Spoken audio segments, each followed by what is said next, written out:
My fellow Americans, this is the 34th time I'll speak to you from the Oval Office, and the last.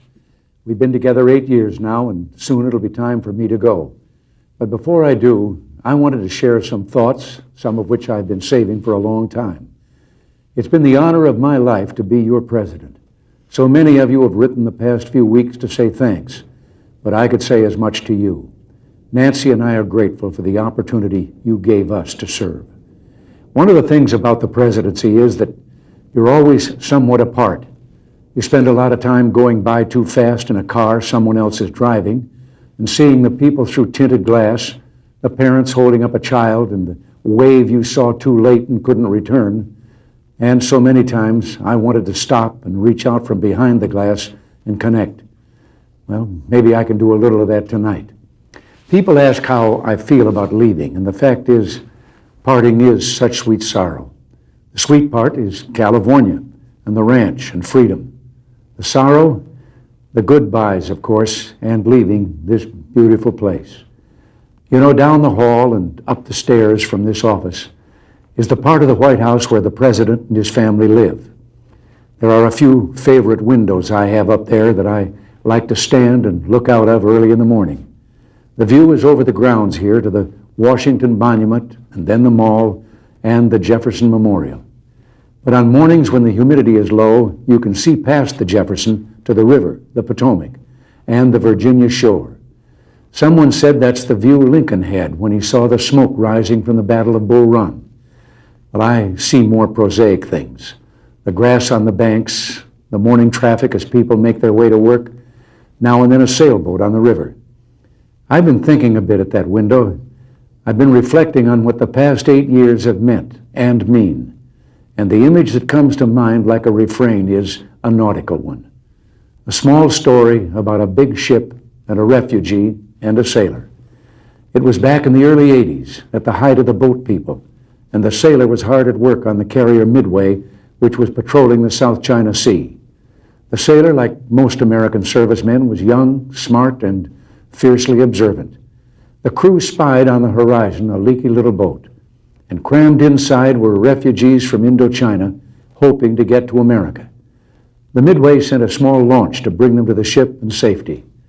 As the refugees made their way through the choppy seas, one spied the sailor on deck and stood up and called out to him. He yelled, "Hello, American sailor. Hello, freedom man." A small moment with a big meaning. A moment the sailor who wrote it in a letter couldn't get out of his mind. And when I saw it, neither could I. Because that's what it was to be an American in the 1980s. We stood again for freedom. I know we always have, but in the past few years, the world, again, and in a way we ourselves, rediscovered it. It's been quite a journey this decade, and we held together through some stormy seas. And at the end, together, we're reaching our destination. The fact is, from Grenada to the Washington and Moscow summits, from the recession of 81 to 82, to the expansion that began in late 82 and continues to this day, we've made a difference. The way I see it, there were two great triumphs, two things that I'm proudest of. One is the economic recovery, in which the people of America created and filled 19 million new jobs. The other is the recovery of our morale. America is respected again in the world and looked to for leadership. Something that happened to me a few years ago reflects some of this. It was back in 1981, and I was attending my first big economic summit, which was held that year in Canada. The meeting place rotates among the member countries. The opening meeting was a formal dinner for the heads of government of the 7 industrialized nations. Well, I sat there like the new kid in school and listened. And it was all Francois this and Helmut that. They dropped titles and spoke to one another on a first-name basis. Well, at one point, I sort of leaned in and said, "My name's Ron." But in that same year, we began the actions we felt would ignite an economic comeback. Cut taxes and regulation, started to cut spending, and soon the recovery began. 2 years later, another economic summit with pretty much the same cast. At the big opening meeting, we all got together, and all of a sudden, and just for a moment, I saw that everyone was just sitting there looking at me. And then one of them broke the silence. "Tell us about the American miracle," he said. Well, back in 1980, when I was running for president, it was all so different. Some pundits said our programs would result in catastrophe. Our views on foreign affairs would cause war. Our plans for the economy would cause inflation to soar and bring about economic collapse. I even remember one highly respected economist saying back in 1982 that the engines of economic growth have shut down here, and they're likely to stay that way for years to come. Well, he and the other opinion leaders were wrong. The fact is, what they called radical was really right.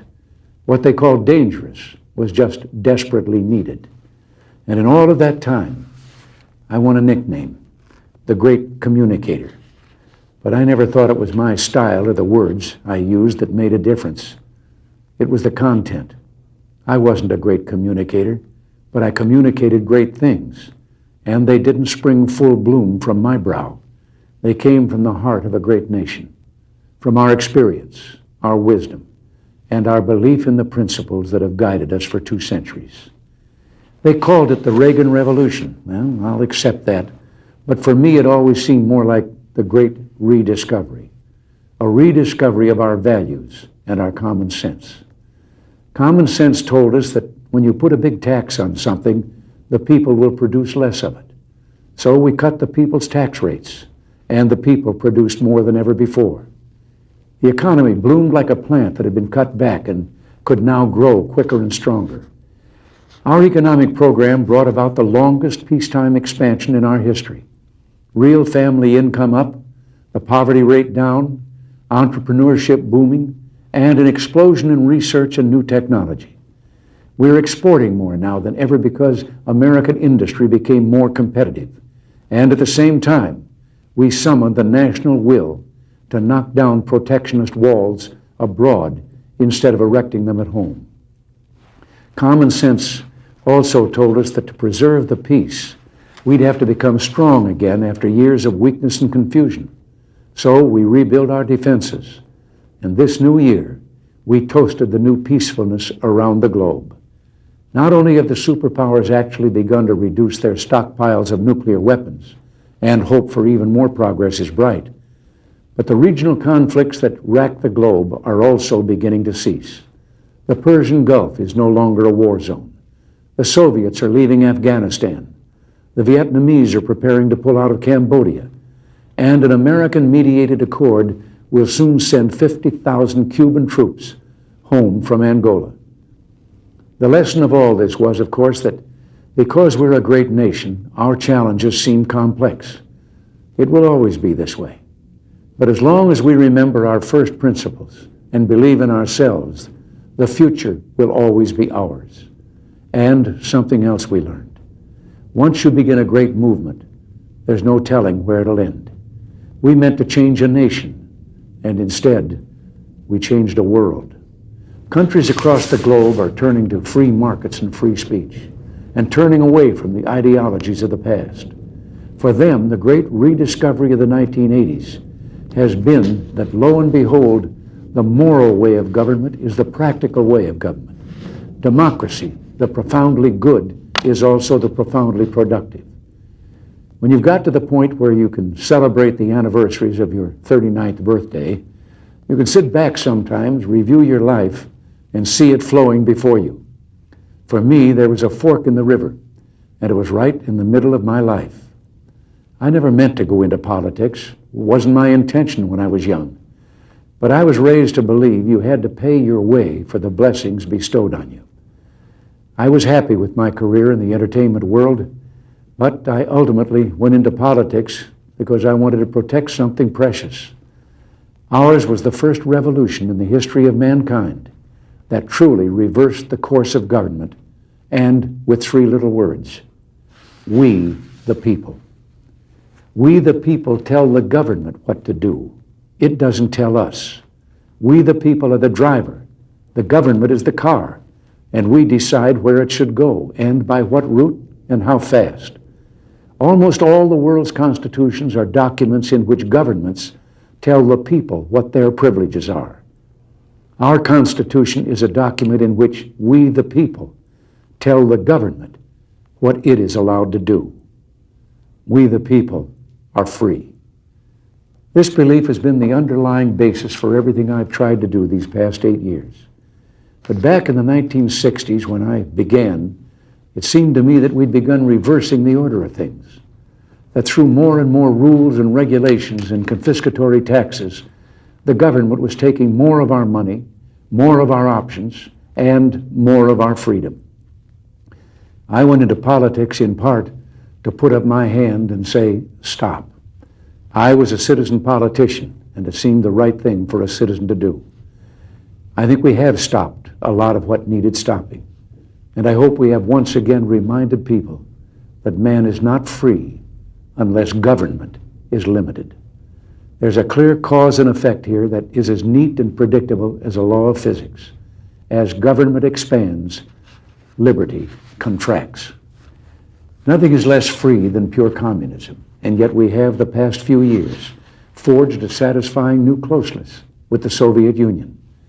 I've been asked if this isn't a gamble, and my answer is no, because we're basing our actions not on words, but deeds. The détente of the 1970s was based not on actions, but promises. They'd promised to treat their own people and the people of the world better, but the Gulag was still the Gulag, and the state was still expansionist, and they still waged proxy wars in Africa, Asia, and Latin America. Well, this time, so far, it's different. President Gorbachev has brought about some internal democratic reforms and begun the withdrawal from Afghanistan. He has also freed prisoners whose names I've given him every time we've met. But life has a way of reminding you of big things through small incidents. Once during the heady days of the Moscow summit, Nancy and I decided to break off from the entourage one afternoon to visit the shops on Arbat Street. That's a little street just off Moscow's main shopping area. Even though our visit was a surprise, every Russian there immediately recognized us and called out our names and reached for our hands. We were just about swept away by the warmth. You could almost feel the possibilities in all that joy. But within seconds, a KGB detail pushed their way toward us and began pushing and shoving the people in the crowd.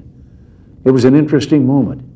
It reminded me that while the man on the street in the Soviet Union yearns for peace, the government is communist, and those who run it are communists.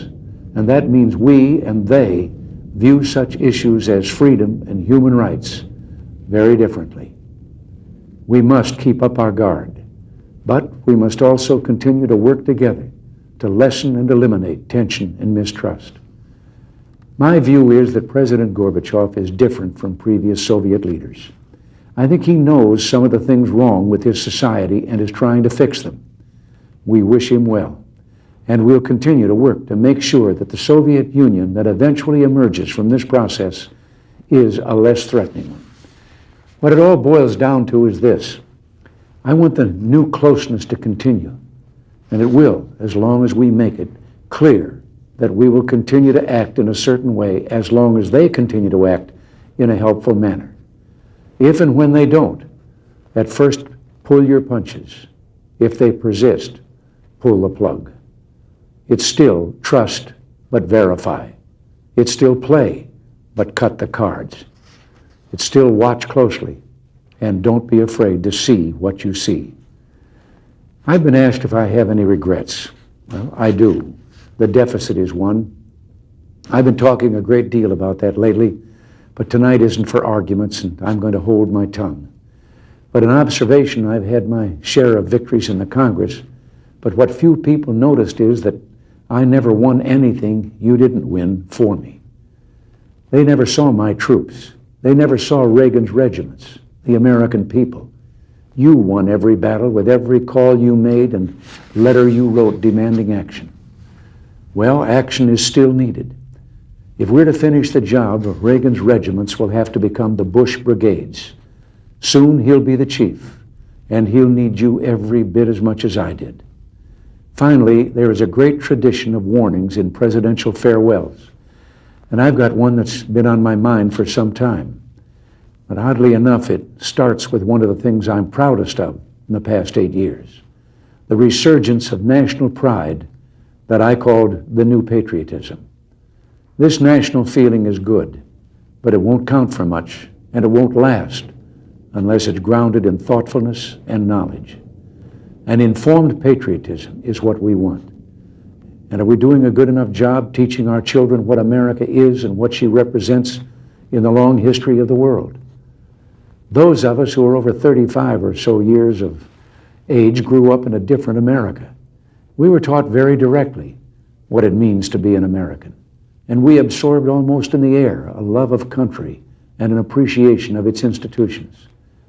If you didn't get these things from your family, you got them from the neighborhood, from the father down the street who fought in Korea, or the family who lost someone at Anzio. Or you could get a sense of patriotism from school. And if all else failed, you could get a sense of patriotism from the popular culture. The movies celebrated democratic values and implicitly reinforced the idea that America was special. TV was like that too, through the mid-60s. But now we're about to enter the 90s, and some things have changed. Younger parents aren't sure that an unambivalent appreciation of America is the right thing to teach modern children. And as for those who create the popular culture, well-grounded patriotism is no longer the style. Our spirit is back, but we haven't re-institutionalized it. We've got to do a better job of getting across that America is freedom. Freedom of speech, freedom of religion, freedom of enterprise, and freedom is special and rare. It's fragile. It needs production. So we've got to teach history based not on what's in fashion, but what's important. Why the Pilgrims came here, who Jimmy Doolittle was, and what those 30 seconds over Tokyo meant. You know, 4 years ago, on the 40th anniversary of D-Day, I read a letter from a young woman writing to her late father, who had fought on Omaha Beach. Her name was Lisa Zanata Henn, and she said, "We will always remember. We will never forget what the boys of Normandy did." Well, let's help her keep her word. If we forget what we did, we won't know who we are. I'm warning of an eradication of the American memory that could result ultimately in an erosion of the American spirit. Let's start with some basics. More attention to American history and a greater emphasis on civic ritual. And let me offer lesson number 1 about America. All great change in America begins at the dinner table. So tomorrow night in the kitchen, I hope the talking begins. And children, if your parents haven't been teaching you what it means to be an American, let them know and nail them on it. That would be a very American thing to do. And that's about all I have to say tonight, except for one thing.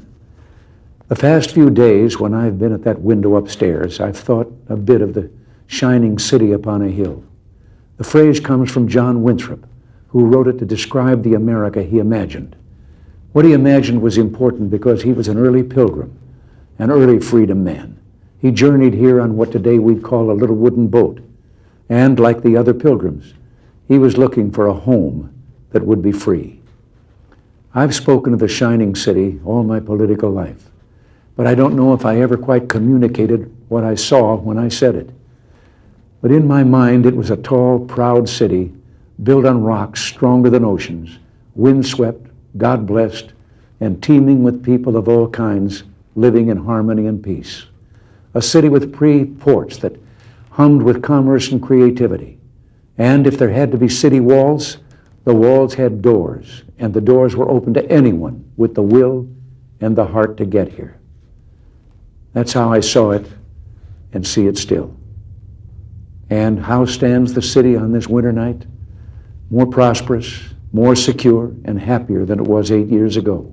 But more than that, after 200 years, 2 centuries, she still stands strong and true on the granite ridge, and her glow is held steady no matter what storm.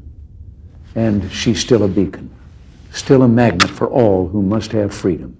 for all the pilgrims from all the lost places who are hurtling through the darkness toward home. We've done our part, and as I walk off into the city streets, a final word to the men and women of the Reagan Revolution, the men and women across America who for 8 years did the work that brought America back. My friends, we did it. We weren't just marking time. We made a difference. We made the city stronger. We made the city freer. And we left her in good hands. All in all, not bad. Not bad at all. And so, goodbye. God bless you. And God bless the United States of America.